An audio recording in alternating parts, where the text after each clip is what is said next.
اعوذ باللہ من الشیطان الرجیم، بسم اللہ الرحمن الرحیم۔ عزیز طلبہ، السلام علیکم۔ 8th کلاس کے اردو کے لیکچر کے لیے garrison grammar higher secondary school کی طرف سے میں محمد معظم علی آپ کی خدمت میں حاضر ہوں۔ ہمارا آج کا لیکچر ہے ادب کی اہمیت۔ سب سے پہلے بیٹا ہم اس کے تدریسی مقاصد دیکھتے ہیں۔ اس سبق کی تدریس کے بعد آپ کو ادب کی ضرورت اور اہمیت کا پتہ چلے گا۔ سائنسی ترقی کے باوجود ادب کی حقیقی افادیت سمجھ پائیں گے۔ افادیت فائدے کو کہتے ہیں بیٹا۔ گو کہ یہ دنیا بہت زیادہ ترقی کر گئی ہے، سائنس اپنے عروج پر ہے، لیکن اس کے باوجود ادب جو ہے اس کی اپنی اہمیت ہے، اور آپ کو پتہ چلے گا کہ ادب کی جو حقیقی اس کا فائدہ ہے وہ سائنسی ترقی سے کہیں زیادہ ہے۔ آپ کو ادبی اور غیر ادبی تحریروں کا فرق پتہ چلے گا، اور آپ کے اندر ادبی ذوق شوق بھی پیدا ہوگا۔ تو بیٹا آتے ہیں سبق کی طرف۔ ادب عربی زبان کا لفظ ہے، اس کا مطلب ہے حیرت انگیز چیز، عادت اور طرز عمل کہتے ہیں کام کرنے کا طریقہ، ایسا معیار جو داد کے قابل ہو، داد کے قابل ہو جو تعریف کے قابل ہو، داد کے قابل ہو تعریف کے قابل ہو۔ اردو انسائکلوپیڈیا ایسی کتاب کو کہتے ہیں جس میں ہر قسم کی معلومات دی جاتی ہیں۔ دائرہ معارف اسلامیہ ایسی کتاب جس میں اسلام کے متعلق معلومات ہوں، کہ جلد دوم میں اس کی وضاحت یوں کی گئی ہے: اپنے قدیم ترین مفہوم میں اسے سنت کا مترادف سمجھا جاتا ہے۔ سنت طریقے کو کہتے ہیں بیٹا، یعنی عادت، موروثی معیار، طرز عمل، دستور جو انسان اپنے آباء و اجداد اور ایسے بزرگوں سے حاصل کرتا ہے جنہیں قابل تقلید سمجھا جاتا ہے۔ قابل تقلید، نقل کرنے کے قابل، جن کی پیروی کی جا سکے، جن کے کام بہت اچھے ہوں۔ وقت گزرنے کے ساتھ اس لفظ کے معنی میں تبدیلی آتی رہی ہے۔ پھر یہ لفظ توازن، حسن ترتیب، شائستگی کہتے ہیں سلیقہ مندی کو، خوش خلقی اور اعلیٰ روحانی صفات کی عکاسی کے طور پر بھی استعمال ہونے لگا۔ عکاسی کہتے ہیں منظر کشی کو، تصویر کشی کو۔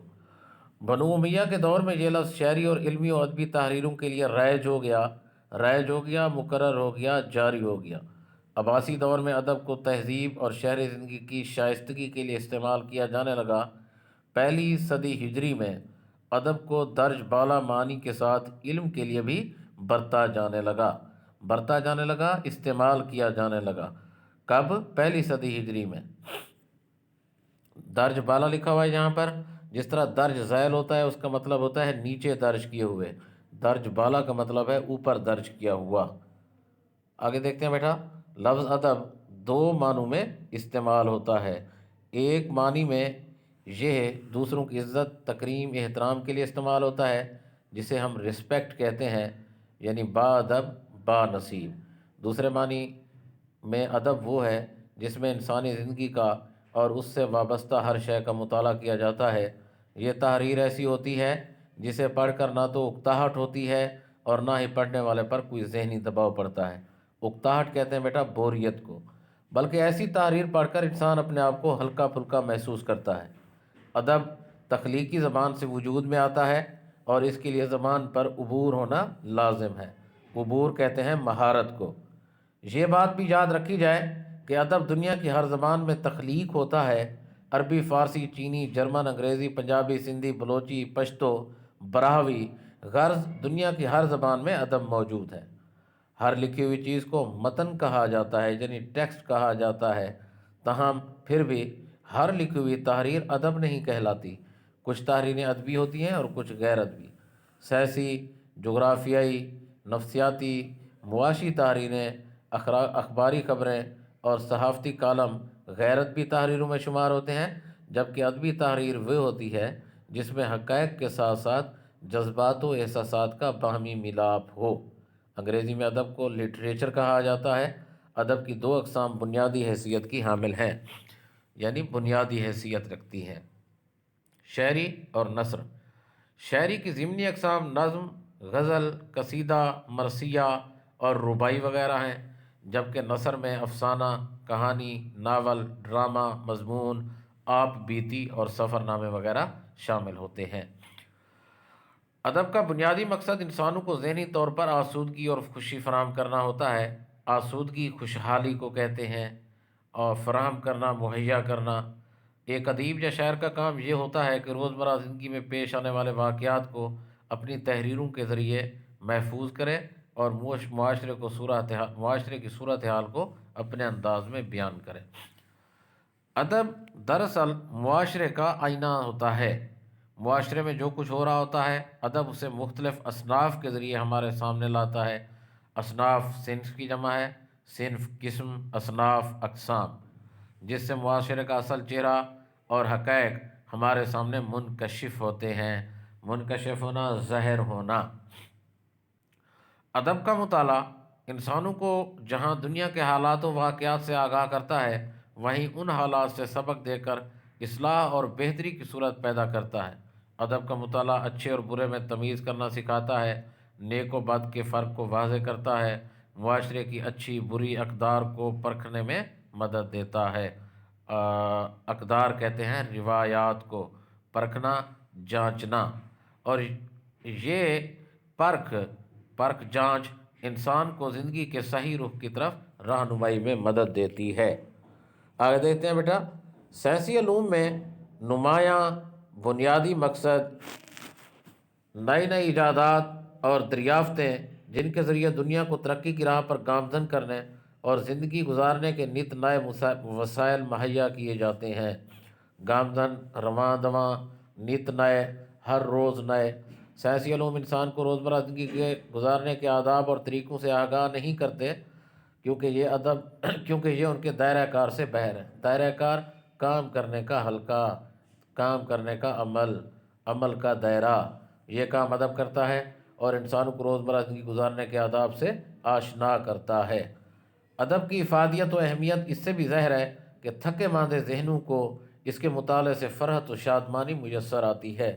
تھکے ماندے، تھکے ہوئے، فرحت و شادمانی، خوشی، اور انسان ادب کے مطالعے کے بعد پھر سے تازہ دم ہو کر امور زندگی نپٹانے کے قابل ہو جاتا ہے۔ امور زندگی کے کام کاج نپٹانے، مکمل کرنے، پورا کرنے۔ ادب انسانی معاشرے میں بہترین اقدار کی پاسداری کی ضمانت ہے۔ پاسداری، لحاظ۔ ادب کے مطالعے سے ہم خیر اور شر میں تمیز کرنے کے اہل ہوتے ہیں۔ خیر اور شر، اچھائی اور برائی، اہل ہوتے ہیں، قابل ہوتے ہیں۔ معاشرتی تقاضوں کو سمجھتے ہوئے بہتر زندگی گزارنے کے اصول سے آگاہ رہتے ہیں۔ اگر ادب نہ ہو تو معاشرہ محض مشینی انداز اختیار کر لے اور زندگی کو عام خوشیاں انسان سے دور ہو جائیں۔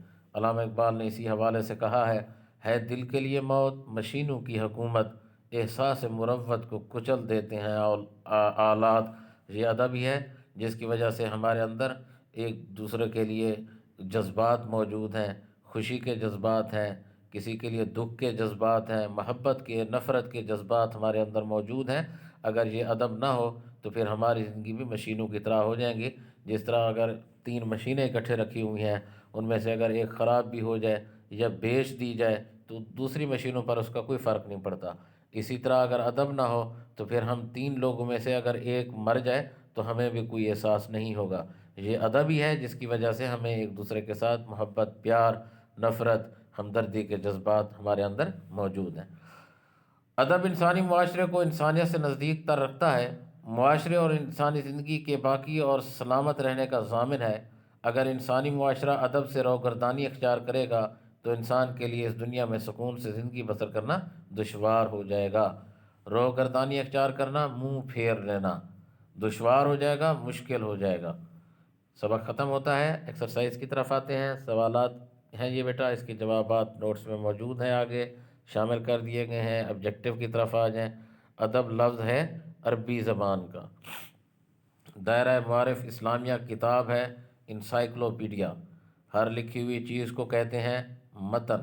لفظ ادب علم کے طور پر برتا جانے لگا 1 صدی ہجری میں۔ ادب بنیادی طور پر فراہم کرتا ہے آسودگی و خوشی، روزمرہ زندگی گزارنے کے آداب سے آشنا کرتا ہے ادب۔ ورڈز میننگ ہے بیٹا، بتا بھی دیے ہیں، آگے لکھے ہوئے بھی موجود ہیں۔ آگے آ جائیں، وحد جمع ہے بیٹا، یہ بھی آگے لکھے ہوئے موجود ہیں۔ ویسے میں آپ کو بتا بھی دیتا ہوں، مفہوم، مفاہیم، علم، علوم، متن، امتان، احساسات، جذبات، ادوار، اشیاء، اقدار، اور اس کے بعد ہے صفات۔ صفت کی جمع کیا ہوتی ہے؟ صفات۔ آگے جملے بنانے ہیں، بنے ہوئے ہیں بیٹا۔ آگے آ جائیں، خالی جگہ کا پورا ہے۔ ادب عربی زبان کا لفظ ہے۔ عباسی دور میں ادب کو تہذیب اور شائستگی کی شائستگی کے لیے استعمال کیا گیا۔ ہر لکھی ہوئی چیز کو متن کہتے ہیں۔ ادب کے مطالعے سے ہم خیر اور شر میں تمیز کرنے کے اہل ہوتے ہیں۔ ادب انسانی معاشرے کو انسانیت سے نزدیک تر رکھتا ہے۔ آگے اعراب ہیں، یہ لگے ہوئے ہیں بیٹا، غلط درست میں آ جائیں۔ ادب غیر تخلیقی زبان سے وجود میں آتا ہے، غلط۔ یہ لفظ زمانہ جاہلیت سے اب تک استعمال ہوتا چلا آ رہا ہے، درست۔ شعری اور نثری ادب کی دو بنیادی قسمیں ہیں، بہت ساری دو ہی بنیادی قسمیں ہیں۔ ادب انسانی معاشرے کو انسانیت سے دور کر دیتا ہے، غلط۔ دائرہ معارف اسلامیہ اردو انسائکلوپیڈیا ہے، ٹھیک۔ آگے آ جائیں بیٹا، یہ فعل معروف اور فعل مجہول ہے۔ درخت کاٹا گیا، اسلم نے درخت کاٹا یا بڑھئی نے درخت کاٹا۔ کرسی بنائی جاتی ہے، بڑھئی کرسی بناتا ہے۔ سیر کی جائے گی، اسلم سیر کرے گا۔ تقریر ہوگی، اسلم تقریر کرے گا۔ اچھی گفتگو کی جا رہی ہے، اسلم تقریر کر رہا ہے۔ اچھی گفتگو کی جا رہی ہے، وہ گفتگو کر رہے ہیں۔ اس کے بعد بیٹا آگے آ جائیں، اس میں کوئی ایسا مشکل لفظ موجود نہیں ہے سرگرمیوں میں۔ اساتذہ، برائے اساتذہ میں دیکھیں، ارتقاء کا مطلب ہوتا ہے ترقی کرنا، جاری رہنا۔ اصناف اقسام کو کہتے ہیں۔ اطمینان قلب، دل کا سکون، راحت خوشی کو کہتے ہیں۔ آگے آ جائیں بیٹا، یہ ورڈز میننگ سارے دیے گئے ہیں، مشقی سوالات کے جوابات موجود ہیں، جملے بنے ہوئے ہیں، واحد جمع بھی ہیں، الفاظ معنی بھی ہیں، اسی طرح آبجیکٹو بھی سارے اس میں موجود ہے، اور یہ فعل معروف مجہول بھی آپ کو دے دیے گئے ہیں۔ یہاں پر ہمارا آج کا لیکچر ختم ہوتا ہے، تو اللہ تعالیٰ آپ سب کا حامی و ناصر ہو۔ اپنا خیال رکھیے گا، اللہ حافظ۔ اس کے علاوہ بیٹا یہ جو آپ کا ٹیسٹ ہوتا ہے، یہ آپ کو بھیجا نہیں جائے گا، آپ سکول آئیں گے تو وہیں آپ نے آ کے ٹیسٹ دینا ہے۔ تو فرداً 9 سے 12 بجے تک تمام لوگ آئیں، اپنا ہوم ورک چیک کرائیں، اپنا ٹیسٹ سبمٹ کرائیں۔ آپ اس کی کوئی مطلب باقاعدہ آپ کی کلاس نہیں ہے، بے قاعدہ کلاس ہے۔ اس طرح سے ہے کہ آپ اپنا ہوم ورک بھی جمع کروائیں آ کے، اور اپنے ٹیسٹ بھی سبمٹ کروائیں۔ اللہ تعالیٰ آپ سب کا حامی و ناصر ہو۔ اللہ حافظ۔